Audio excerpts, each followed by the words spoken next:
सो hello बच्चों, as you know very well कि जो सेल का फर्स्ट पार्ट था उसमें हम डिस्कशन कर चुके थे। बट नाउ आज जो हम डिस्कशन होगा आज हमारा वो होगा हमारे सेल के पार्ट 2 पे। ठीक है बच्चों, तो बेटा आज हम बात कर रहे हैं सेल पार्ट नंबर 2। देखो सेल के अंदर बेटा मैंने आपको एक जो बेसिक इंट्रोडक्शन था सेल का वो मैंने आपको बहुत अच्छे से बताया था। इवन कुछ उसमें हमने साइंटिस्ट पढ़े थे, उसकी डिस्कवरी पढ़ी थी और जो अलग काम होता है, जो फंक्शन होता है वो हमने पढ़े थे। बट बेटा अभी हमें कुछ इंपॉर्टेंट टॉपिक और बचते हैं, वो भी डिस्कस करने हैं। तो देखो बेटा, एक तो हमें डिस्कस करना है व्हाट इज सेल मेम्ब्रेन, और बेटा दूसरा टॉपिक जो हमारा आज का होगा वो होगा ही बच्चों सेल वॉल, और जो बेटा तीसरा टॉपिक होगा वो होगा बेटा एंडो मेम्ब्रेन सिस्टम। ठीक है बच्चों, और बेटा अगर टाइम हमें लगा तो हम माइटोकॉन्ड्रिया पे भी डिस्कशन कर लेंगे।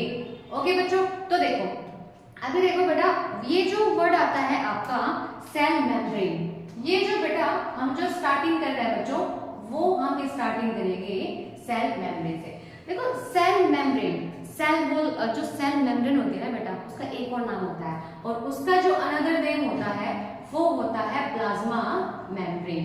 देखो ये जो प्लाज्मा मेम्ब्रेन है बेटा it is the outer covering of the cell, but in case of the animal, तो बेटा मैं इसके बारे में आपको जो फर्स्ट चीज बताऊंगी मैं इसको बोलूंगी कि it is a outer covering of cell. लेकिन बेटा सेल भी कौन सी?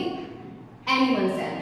तो बच्चों क्या होता है जो एनिमल सेल होती है उसकी आउटर मोस्ट कवरिंग है। बिकॉज बेटा अगर मैं यहाँ पे बोल देती हूँ कि अगर मैं यहाँ पे मेंशन नहीं करती कि सेल है कौन सी, प्लांट सेल है या फिर एनिमल सेल है, देखो बेटा वही चीज मैं आपको बताना चाह रही हूँ कि जो आउटर मोस्ट कवरिंग होती है सेल मेम्ब्रेन वो सिर्फ और सिर्फ एनिमल के केस में होती है, क्योंकि बेटा हमारे अंदर ना सेल वॉल नहीं मिलती है, क्योंकि सेल वॉल जो है वो प्लांट्स का फ्यूचर है, और वो वो इसका फीचर क्या कहते हैं, फंगस का फीचर है, बैक्टीरिया का फीचर है बेटा, लेकिन हमारे अंदर नहीं मिलती है सेल वॉल। तो that's why I am talking to on this topic. ठीक है बच्चों, तो ये जो एनिमल सेल हो गई इसके मैंने कहा कि it is the outer covering of the cell.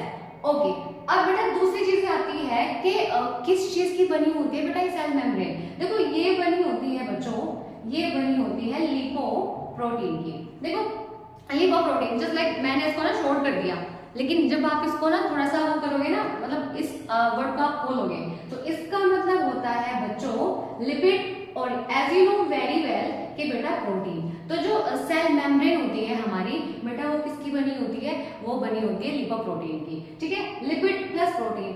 अब देखो लिपिड क्या होता है बेटा, एक्चुअली में जो लिपिड होता है ना it is water insoluble, means कि ये एक ऐसा केमिकल है जो कि वाटर में सोल्यूबल हो ही नहीं पाता, दिस इज लिपिड। ओके बेटा, तो protein as you know very well कि it is building block of the body. तो जो आपकी बॉडी प्रॉपर वे में काम करती है, आपकी बॉडी की जो ग्रोथ होती है, आपकी बॉडी का जो इम्यून सिस्टम स्ट्रांग होता है ना, तो वो किसकी वजह से है बेटा? वो है प्रोटीन की वजह से। तो अगर आपसे कोई पूछे कि what is the another name of the cell membrane, तो आप आंसर क्या दोगे कि it is a plasma membrane also. ठीक है बच्चों, दूसरा outer covering of the animal cell, और देखो बेटा सेल के बाहर की जो कवरिंग होती है उसी को हमने बोला है सेल मेम्ब्रेन। और बेटा तीसरी चीज आती है कि बेटा ये बनी होती है लिपोप्रोटीन की। गॉट इट बच्चों? और बेटा नेचर में होती है ये semi permeable. Semi permeable, what is the meaning of semi permeable? देखो सेमी परमेबल का मतलब होता है बच्चों कि इसको जिस चीज की रिक्वायरमेंट है, ये मैं कहती हूँ कि इसको जिस केमिकल की रिक्वायरमेंट है, इसको रिक्वायरमेंट है भी या नहीं, तो जिसकी रिक्वायरमेंट होगी बेटा ये उसको अंदर जाने देगी, बट इसको जिस चीज की रिक्वायरमेंट नहीं होगी ये उसके लिए क्या होती है, इम्परमेबल होती है, उसको अंदर एंट्री नहीं देगी। तो सेमी परमेबल। फॉर एग्जाम्पल देखो हम लोग क्या करते हैं, अभी देखो हमारी एज चाहिए वही जस्ट लाइक आपको बहुत अच्छे से पता है कि आप 9, 10, 11, 12 बहुत ही कम एज होती है आपकी, तो इस टाइम पे जो हम दोस्त का चुनाव करते हैं, ऐसे थोड़ी ना होता है कि हम गंदे दोस्त बना लेंगे जो पढ़ाई नहीं करते है ना, तो हम क्या करेंगे, हम लोगों को ना सिलेक्ट करके दोस्ती करते हैं उनसे कि जो हमें अच्छे लोग मिलेंगे हम उनको दोस्त बनाएंगे, अदरवाइज हम दोस्त अच्छे मतलब बुरे तो बना लेंगे ना। तो बेटा सेमी परमेबल। ओके बच्चों, अगर इसको लगता है कि बॉडी आपकी सेल के लिए सही है चीजें तो इसको ये अंदर आने देगी, अदरवाइज नहीं आने देगी।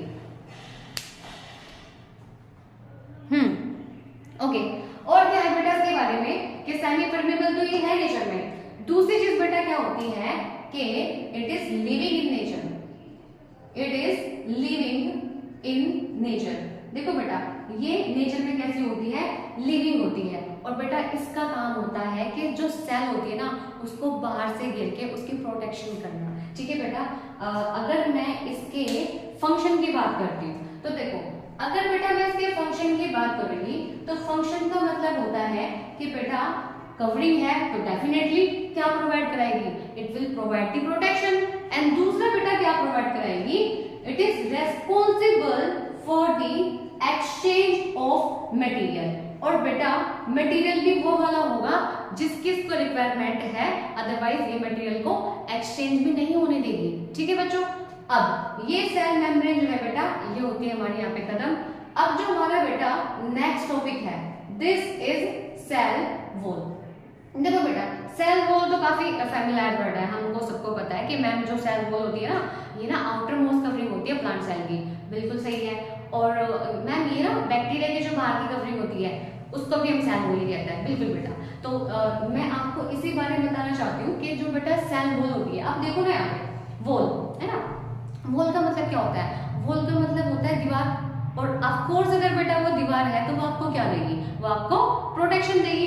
दूसरा बेटा उससे पहले एक और वर्ड हमने यूज किया है सेल, तो बेटा it is a wall of the cell. ठीक है बच्चों, तो बेटा जो सेल वॉल होती है इसको मैं क्या लिख सकती हूँ, इसको मैं लिख सकती हूँ outermost covering of cell. ठीक है, लेकिन बेटा सेल किसके केस में, एक्चुअली बेटा in the case of plant, in the case of bacteria, in the case of fungi। तो बेटा हमने कहा है कि इनके केस में सेल वॉल होती है, बट बेटा एनिमल के केस में सेल वॉल नहीं होती है। दूसरा बेटा इसका नेचर कैसा होता है, बेटा सेल वॉल का नेचर होता है कि ये जो है ना प्रोटेक्शन तो दे रही है, तो बेटा साथ ही साथ ये एक डेड कवरिंग है। कैसी है बच्चों, ये है डेड कवरिंग। और बेटा इसके बारे में एक और चीज है कि it is rigid in nature, ये काफी दृढ़ होती है, it is rigid in nature.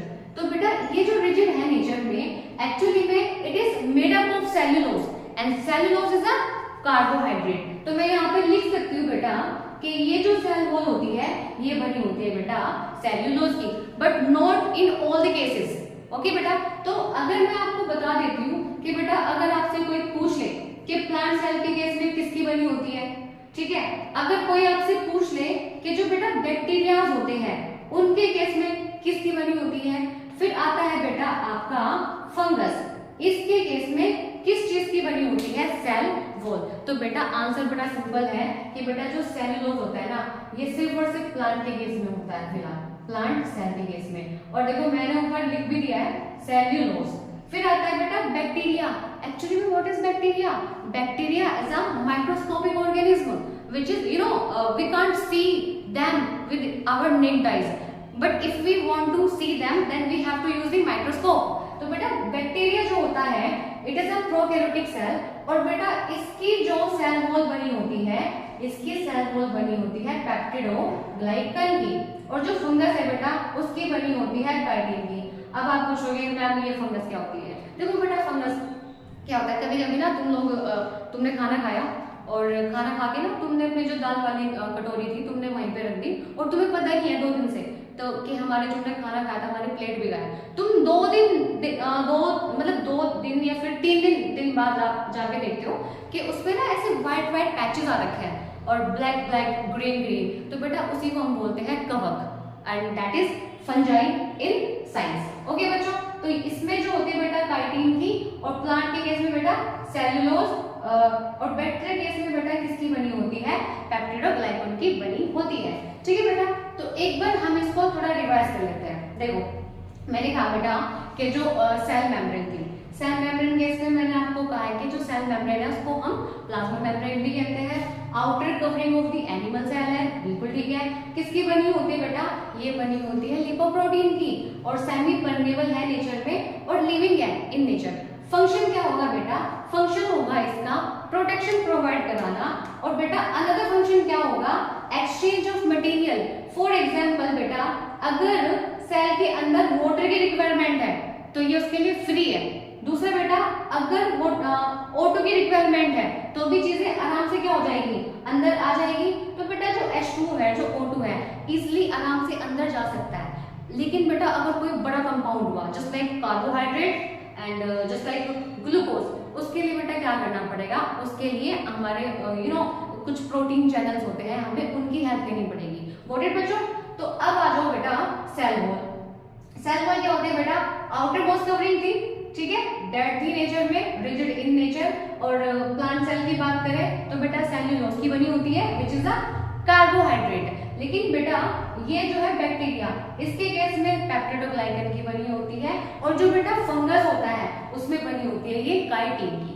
Now what is the third topic of today? देखो बेटा थर्ड टॉपिक जो होगा हमारा वो होगा एंडोमेम्ब्रेन सिस्टम।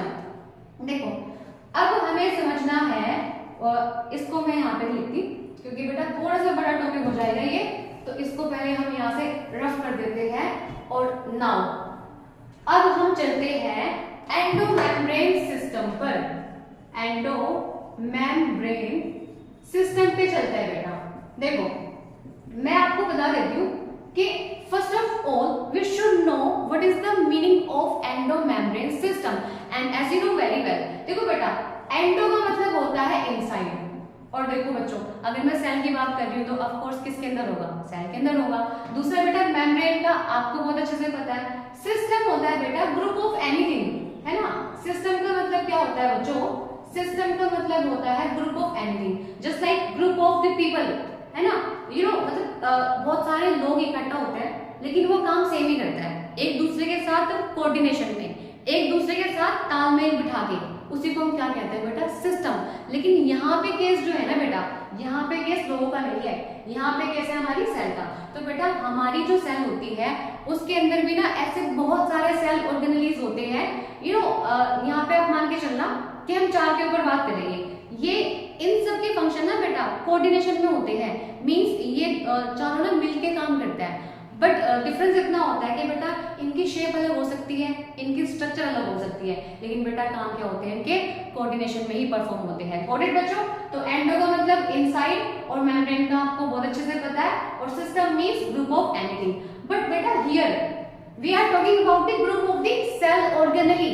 तो अब ये बेटा किसका बना होता है? देखो बेटा जो एंडोमेम्ब्रेन सिस्टम होता है ना वो बना होता है ईआर का, वो बना होता है बेटा जीबी का, वो बना होता है बेटा लाइसोसोम का, और बच्चों वो बना होता है the last thing is vacuole. Okay देखो बेटा now the question is that कि ma'am what is the full form of ER? तो बेटा ईआर का मतलब होता है बच्चों एंडोप्लाज्मिक रेटिकुलम, एंडोप्लाज्मिक रेटिकुलम, ठीक है बच्चों।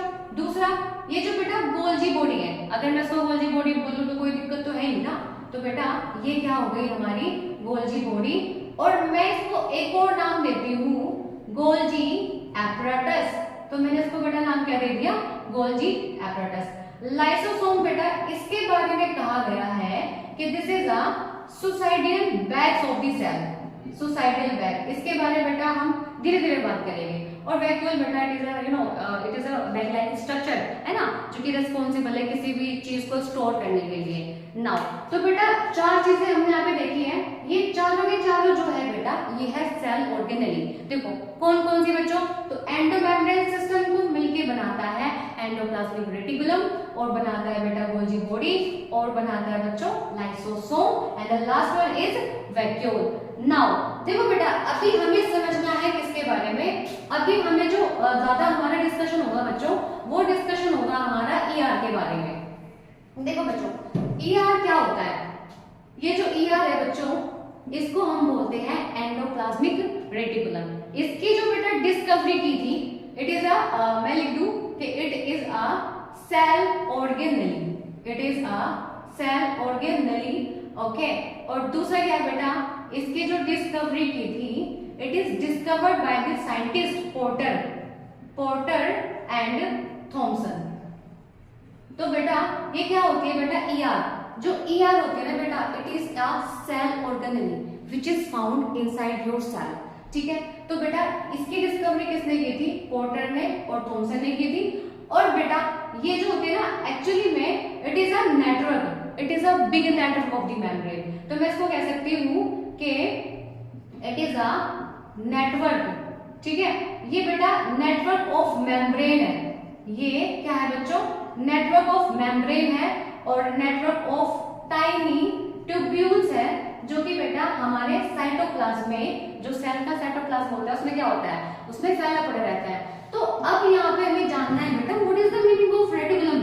देखो बच्चों, रेटिकुलम का मतलब मैंने अभी आपको क्लियर किया है। रेटिकुलम का मतलब होता है बच्चों नेटवर्क, और बेटा network of what? Network of membrane, network of tiny tubules. तो बेटा इसके अंदर ना अब हम जो पढ़ेंगे हमें यही जानना है कि मैम ये ना किस किस चीज की बनी होती है, ये कहाँ पे पाई जाती है, कहाँ से इसका ओरिजिन हुआ है, क्या इसका काम है, कहाँ पे ज्यादा मिलेगी, कहाँ पे कम मिलेगी। तो बेटा क्या है?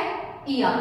तो हमारा जो एंडोप्लाज्मिक रेटिकुलम का फर्स्ट टॉपिक है दिस इज ईआर। तो देखो बेटा, अगर मैं आपको यहाँ पे बताऊं ये क्या होता है बेटा, as you know very well कि बच्चों हमारे अंदर क्या होता है, हमारी सेल के अंदर एक वेल डिफाइंड न्यूक्लियस होता है।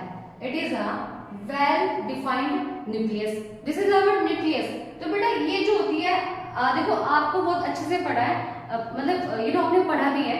न्यूक्लियस जो है बेटा it is a double membrane bound structure, ठीक है बेटा। तो बच्चों ये जो है ना इसकी, this is the inner membrane, this is inner membrane and this is the outer membrane of the nucleus। तो बेटा ये जो ER है ये बिल्कुल जो आपकी न्यूक्लियस की आउटर कवरिंग होती है, जस्ट लाइक दैट। ये यहाँ से एक बड़ा सा नेटवर्क होता है बहुत सारी मेम्ब्रेन्स का और ट्यूब्यूल्स का, जो कि बेटा इस तरीके से फैला रहता है, just like that. So it is a big network, ठीक है। तो बेटा यहाँ से जो पहली चीज क्लियर होती है कि इट इज अ रेटिकुलम, ठीक है। कुछ बेटा इस तरीके से फैला होता है हमारा ईआर, ओके। तो बेटा ये हमेशा कहाँ मिलेगा? ये हमेशा मिलता है बच्चों, ये हमेशा मिलता है न्यूक्लियस के जस्ट साइड में मिलेगा, क्योंकि बेटा अच्छा न्यूक्लियस के साथ मिलने का रीजन क्या है बेटा? अब देखो बहुत सिंपल है कि मैम देखो ना, इसका जो ओरिजिन हुआ है वो न्यूक्लियर जो मतलब मेम्ब्रेन होती है ना उसकी आउटर वाली मेम्ब्रेन, तो न्यूक्लियस की जो आउटर मेम्ब्रेन होती है वहीं से निकला है बेटा ईआर, ठीक है बेटा। तो पहली चीज ये है कि इसका जो ओरिजिन हुआ है बेटा, तो इसका जो ओरिजिन हुआ है वो हुआ है न्यूक्लियस की बाहर वाली कवरिंग से, ठीक है बेटा। तो this is your endoplasmic reticulum. अब देखो बेटा ये जो एंडोप्लाज्मिक रेटिकुलम होती है इसके ना दो टाइप होते हैं, इसके दो टाइप होते हैं। एक टाइप की बात करूं बेटा, एक तो होता है आरईआर, और बेटा एक जो टाइप होता है इसका वो होता है एसईआर। देखो बच्चों ये जो आर है, इस आर का मतलब होता है बच्चे रफ, और बेटा ये जो एस है इसका मतलब होता है स्मूथ। स्मूथ बोले तो चिकनी और बोले बेटा खुरदरी। देखो यहाँ बेटा मैं इसको किस